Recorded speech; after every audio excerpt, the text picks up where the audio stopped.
আইজল ভারতের এক অনন্য শহর। ভারতের উত্তর পূর্ব প্রান্তে সবুজ পাহাড়ে ঘেরা এক শান্ত শহরের নাম আইজল, মিজোরাম রাজ্যের রাজধানী। এই শহরকে অনেকেই চেনে হর্ন ফ্রি সিটি হিসাবে। আইজলের রাস্তায় চলাচল করলে সবচেয়ে আগে যে বিষয়টি চোখে পড়ে তা হলো নীরবতা ও শৃঙ্খলা। এখানে অপ্রয়োজনীয় হর্ন বাজানো প্রায় দেখা যায় না। ট্রাফিক ব্যবস্থা এতটাই নিয়ন্ত্রিত যে মানুষ স্বেচ্ছায় নিয়ম মেনে চলে। ট্রাফিক পুলিশ খুব কম চোখে পড়লেও শৃঙ্খলা সর্বত্র। আইজলকে ভারতের সবচেয়ে পরিষ্কার শহরগুলোর একটি বলা যায়।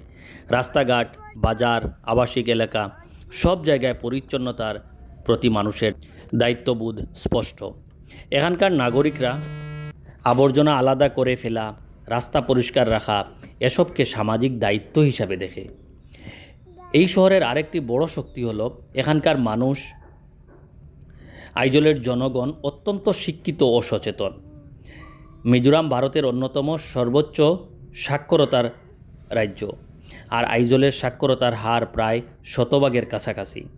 শিক্ষা এখানে শুধু ডিগ্রির মধ্যে সীমাবদ্ধ নয়, শিক্ষা প্রতিফলিত হয় আচরণে, শালীনতায় এবং নাগরিক দায়িত্বে।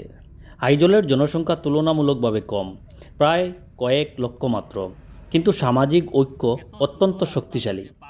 এখানে অপরাধের হার কম, মানুষ একে অপরকে সম্মান করে এবং সমাজের নিয়ম মেনে চলে। সব মিলিয়ে আইজল শুধু একটি শহর নয়, এটি একটি জীবনধারা যেখানে শৃঙ্খলা আছে, নীরবতা আছে, পরিচ্ছন্নতা আছে, আর আছে শিক্ষিত ও সচেতন মানুষের সম্মিলিত প্রচেষ্টা।